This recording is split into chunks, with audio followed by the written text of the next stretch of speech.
Čau, já jsem Nick, ale říkejte mi Tučňák. To za mnou je pražské O2 Univerzum, kde se letos již po 7. koná největší popkulturní akce u nás, Comic Con Prague.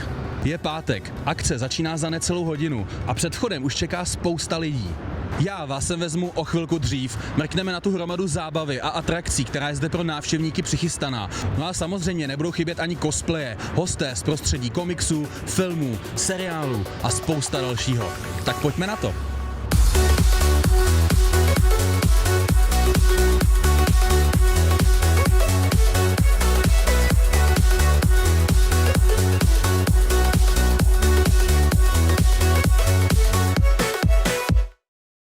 Pokud se na tuhle reportáž díváte, asi vám nemá smysl vysvětlovat, co je Comic Con vlastně za akci.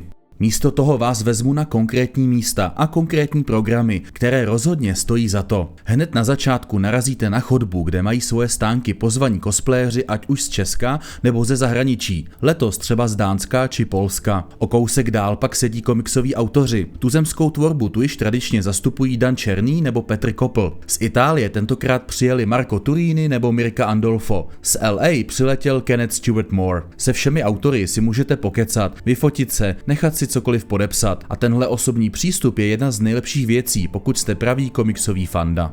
To za mnou je hlavní sál, kde proběhne slavnostní zahájení, ale hlavně beseda se všemi hereckými hosty. Letos dorazila opět spousta zajímavých hereckých jmen. Největší hvězdou je zřejmě Mads Mikkelsen, Casino Royale, Hannibal, Doctor Strange a tak dále a tak dále. Dále třeba i Ian Glenn z Hry o trůny, Billy Boyd a Craig Parker z Pána prstenů, Josh Hardman a Jamie Waylett z Harryho Pottera, Robocop, Peter Weller a spousta dalších herců z Policejní akademie, Upířích deníků, Červeného trpaslíka, One Pieceu a dalších. A mně osobně se letošní výběr líbí dokonce víc než loni. Nedoporučuji jít na tuhle akci s prázdnou peněženkou, hlavně pokud jdete s dětma, protože tahle obchodní zóna toho nabízí opravdu spoustu.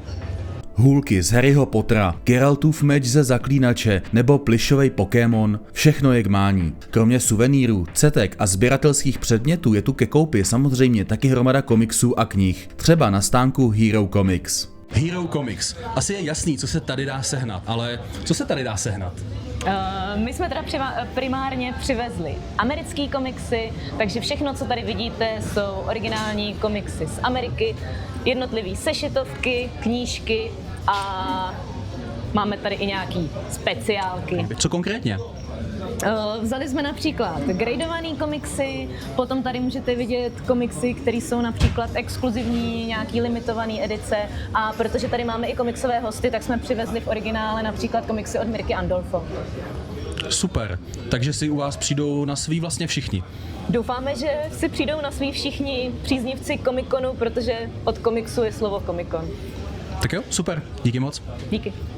V prvním dolním patře pak najdete Artist Alley, kde svoje díla vystavují a prodávají různí umělci. Většina produktů je tu opravdu handmade. Vlastně musí být, ať už to jsou kresby, olejomalby, vyřezávané věci, šperky, zkrátka cokoliv uměleckého. Pro mě osobně je to jedna z nejoblíbenějších částí konu. Fakt totiž cením tu rozmanitost a práci všech, kteří umí vytvořit něco tak pěkného. V nejspodnějším patře pak dostává prostor technologie a zábava. Jsou tu stánky technologických firem, různé chill zóny, kde si můžete odpočinout, nebo herní koutky. Svoje první demo tu představilo třeba připravované historické RPG Legacy of Valor a přestože vám to může připomínat KCD, od vývojářů jsem se dozvěděl, že bude hra přeci jen trochu něco jiného. No a již tradičně měla velké zastoupení armáda České republiky, která sebou přivezla nejen reálnou techniku, ale i ukázky toho, jak to chodí v ostrý akci. I armáda České republiky tady má svoji výstavu. Co všechno si tady můžu vyzkoušet a co tady je k vidění? Tak zrovna tady u nás máme k dispozici takový náš pyrotechnický koutek. My jsme vlastně pyrotechnici od armády. K vidění tady máme různé ukázky munice, máme tady vlastně materiál, se kterým pracujeme, pyrotechnický oblek, máme tady robota, se kterým potom budeme vlastně jezdit tady v areálu O2 Univerza.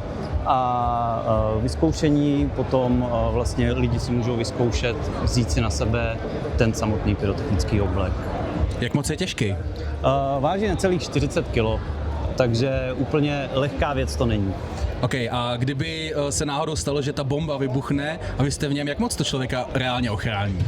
To jako odpověď je, hodně to záleží, jak je člověk daleko od toho, co tam člověk vlastně vybuchne. Každopádně nějaký stupeň ochrany to vlastně vždycky poskytuje. Ale my se snažíme ten oblek používat až jako poslední možnost vždycky. Nechyběla ani velká deskoherna, která je každý den narvaná k prasknutí. Z mojí zkušenosti je to nejoblíbenější místnost rodin s dětmi, pro které tu jsou nachystány spousty deskových her, od starších po ty úplně nejnovější. No a pokud vás nebaví deskovky, tak si na své přijdete v téhle obří videoherní zóně. Tady najdete snad úplně všechno, co se gamingu týká, od počítačů přes konzole, VR až po závodní simulátory nebo starý arkádovky. Jestli hraješ doma na toustovači, tady jsou k dispozici ty nejvíc vytuněný stroje, kde si zahraješ třeba Kingdom Come 2. A věděl jsi, že herci z KCDčka byli taky minulý rok na Comic-Conu v Brně? I z něj mám na kanále reportáž, tak se na ní podívej. Ale až potom, teď jdeme na zahájení.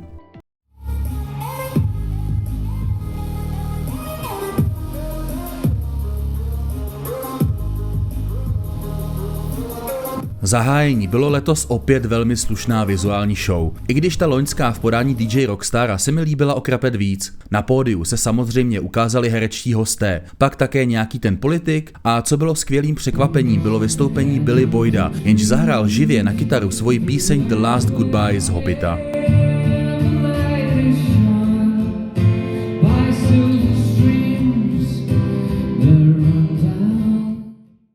Máme za sebou zahájení. Za mě bylo to loňský trošku lepší, ale pořád to byl docela banger.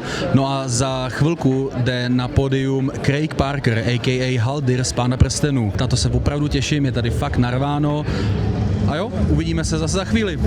Pak už přišel na řadu herec Craig Parker, kterého nejvíce známe jako elfa Haldira, kapitána Lothlorienu, který ve filmu přišel na pomoc králi Theodenovi při obraně Helmova žlebu. Parker jakožto herec působící převážně na Novém Zélandu mluvil nejen o obří produkci Pána prstenů, ale také o natáčení seriálu Spartacus, kde si zahrál římského vojevůdce Glabera, nebo o četných zkušenostech natáčení s herečkou Lucy Lawless. Celá beseda byla velmi zábavná a interaktivní a Parker se ukázal jako velký bavič. Následně se v hlavním sále ukázala zřejmě největší herecká hvězda, která se konu letos účastnila jako host, a to dánský herec Mads Mikkelsen. Toho jistě nemusím představovat a osobně mě překvapilo, v jak odlehčeném duchu se vše odehrávalo. Mads je bez pochyby profesionál, ale zároveň bylo vidět, že si užívá obdiv publika. Mluvilo se téměř o všech jeho rolích. Herec přidal nějaké ty zajímavé příhody z natáčení Bondovky nebo Hannibala a obecně to považuji za jednu z nejlepších besed, na které jsem v rámci Comic-Conu byl. A věřím, že ani Mads na tenhle moment nezapomene, zvlášť když si jako dárek od pořadatelů odvezl 2litrovou petičku Bráníka. Co víc si přát? Tak za mnou je beseda s Craigem Parkerem a Madsem Mikkelsenem, naučili nás říkat jeho jméno. Craig Parker, Haldir z Pána prstenů, super funny, hodně živá, takže to bylo super. Mads Mikkelsen, tak taky funny člověk, až možná překvapivě. Člověk by si řekl z těch jeho rolí, že je docela seriózní člověk, ale bylo to super. Zbytek dne jsme pak už jen natáčeli rozhovory a především krátké interview s cosplayery, které vychází na kanále jako shorts, takže se na ně určitě mrkni. No a jestli ceníš moji tvorbu a tuhle reportáž, tak bys mi mohl dát odběr a udělat mě moc šťastným. Střihem do druhého dne je sobota, 8:30 ráno. Akce začíná za půl hodiny. Já jsem sice tady sám v pressroomce, nicméně venku je hromada lidí, ještě víc než včera. A já se dneska budu věnovat hlavně hlavnímu programu a ten vykopává v 10:00 Pippinem z Pána prstenů, Billy Boydem. Tak pojďte se mnou. Přesně jak jsem řekl, dalším velkým jménem mezi hosty byl již zmíněný Billy Boyd. No a povídání s ním bylo naprosto skvělý a nabralo směry, které jsem si pomalu neuměl představit, že je možné. Kromě spousty příhod z natáčení Pána prstenů se dostalo i na jídlo a jeho televizní show, ve které s Dominikem Monaghanem, a.k.a. Smíškem, jezdí za kulinářskými zážitky po celém světě. Billyho pochopitelně zaujal náš smažený sýr, který si hned poručil k obědu od pořadatelů. No a došlo překvapivě i na League of Legends. Tak Pippin je za mnou. Nikdy bych nečekal, že uslyším od Pippina z Pána prstenů přednášku o lolku. Ale hej, je to tak. A jeho oblíbená postava je Singed. Co na to říct? Teď mě čeká beseda s Tučkem, s Terakem a tak dále, takže na to se těším. A pak, jestli se nepletu, nevím. Uvidíme.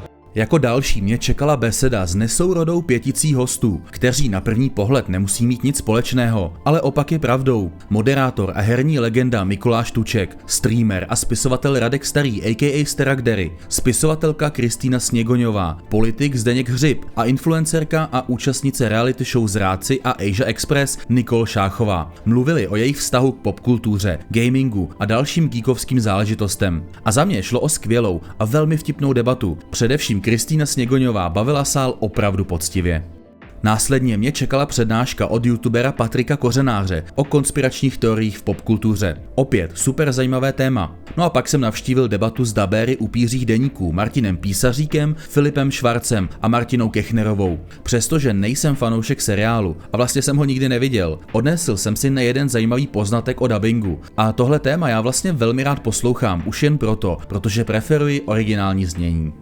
No a jako úplně poslední sobotní program jsem zvolil besedu s herci z Harry Potter filmů Jamie Waylettem a Joshem Herdmanem. Ti si zahráli dvojici Malfoyových goril Kréba a Goyla a přestože je to už 25 let od natáčení prvního filmu, ani jeden z nich se moc nezměnil. Zajímavé bylo téma nabití slávy v tak nízkém věku a toho, jak na to děti nemusí být připraveni a zároveň jim jejich okolí nezvládá poskytnout tu správnou péči a guidance v rámci dospívání. Především na Waylettovi bylo vidět, že si účast opravdu užívá, je rád v sále s tolika lidmi a rád odpovídá i na osobnější otázky, kterých si opravdu váží. Výjimečnost celé události pak podtrhlo to, že Josh Herdman ze svého mobilu přehrál celému sálu rapový song, který kdysi spolu s Jamiem a ještě Tomem Feltonem, který hrál Malfoye, naspívali a nahráli. Dost pravděpodobně jsem tak já a další lidé v sále byli prvními, kdo tuhle parádní nahrávku slyšel veřejně.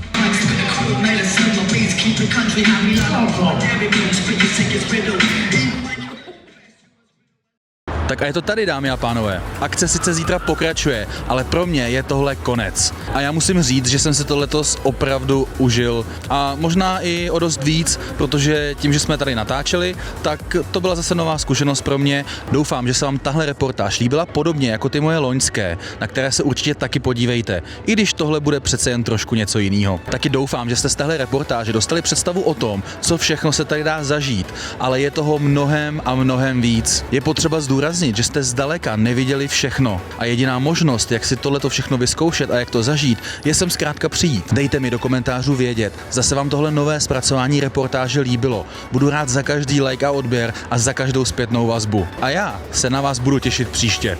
Čau.